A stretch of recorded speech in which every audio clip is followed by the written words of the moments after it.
My fiancé texted me, "I'm bringing my ex to our engagement party. Deal with it," I replied. Got it. Then I spent 5 days and $15,000 of party funds turning that event into a public expose of her crimes. To understand what happened next, you have to understand the difference between me and Jessica. I'm Kyle, I'm 30 years old, and I'm a data analyst. I live by logic. My fiancée Jessica is 28. She works in PR, she lives by public opinion. We'd been together for 3 years. My parents, Robert and Susan, adored her. They called her a breath of fresh air. My mother always said, "She's so bubbly, Kyle, she brings you out of your shell." My sister Emily was less impressed. Emily is sharp. She said to me once, "Jessica talks a lot, but she doesn't actually say anything." And then there was Ryan.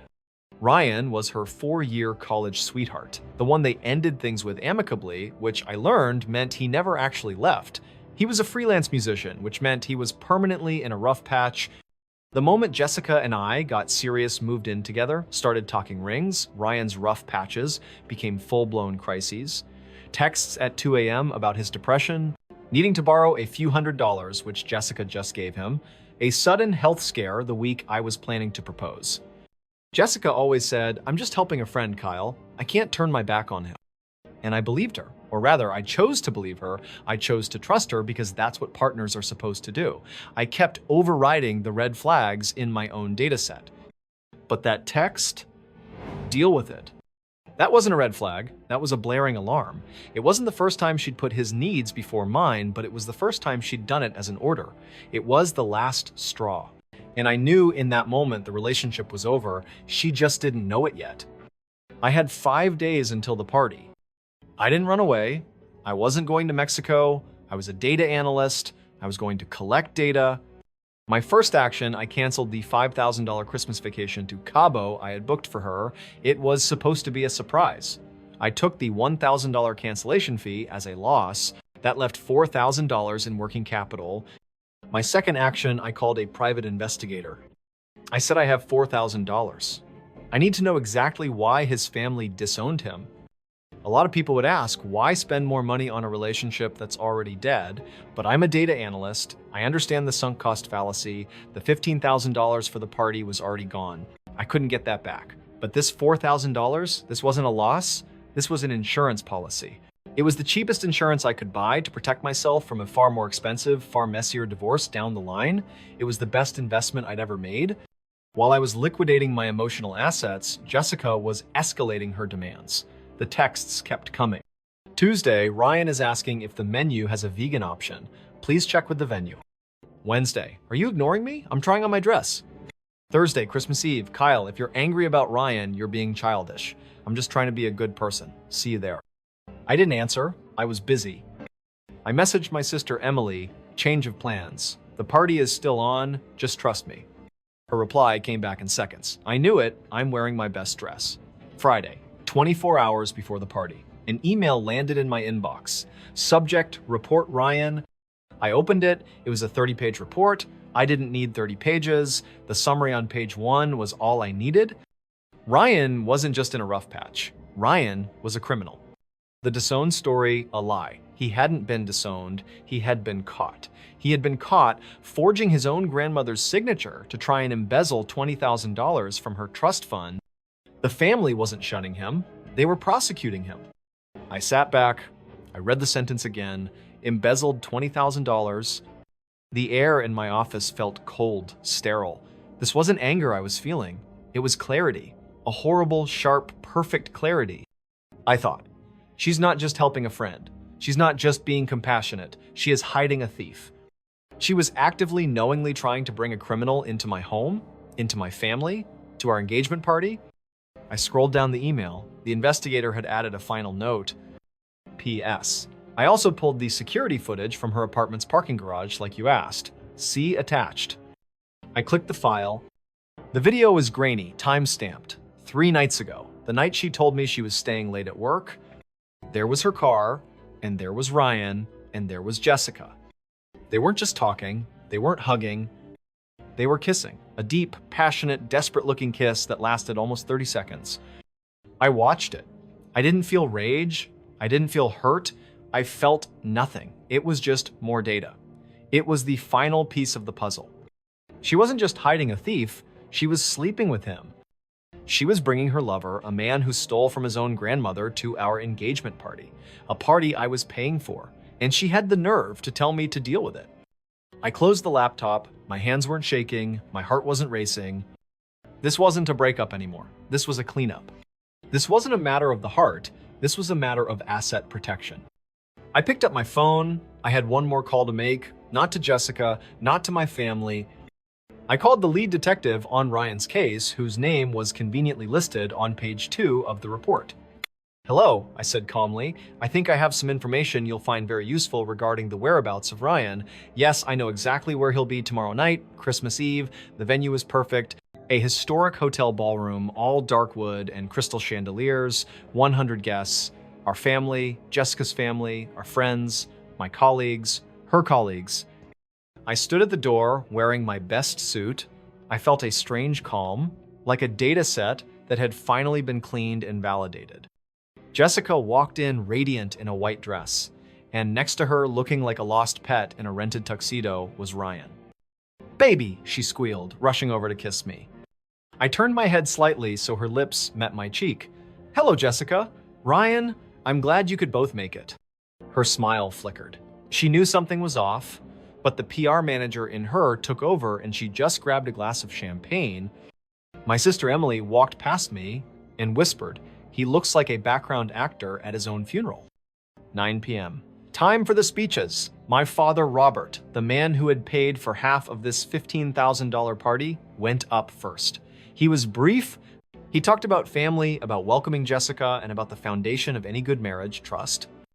Then he said, "And now my son Kyle, the man of the hour." I took the microphone. The room went quiet. I looked at Jessica. She was smiling, but her eyes were nervous. "Thank you everyone for coming," I started. My voice was steady even. "An engagement party is a celebration. It's a celebration of a new beginning, a union built on honesty." I smiled directly at Jessica. As many of you know, my fiancée is an incredibly compassionate person.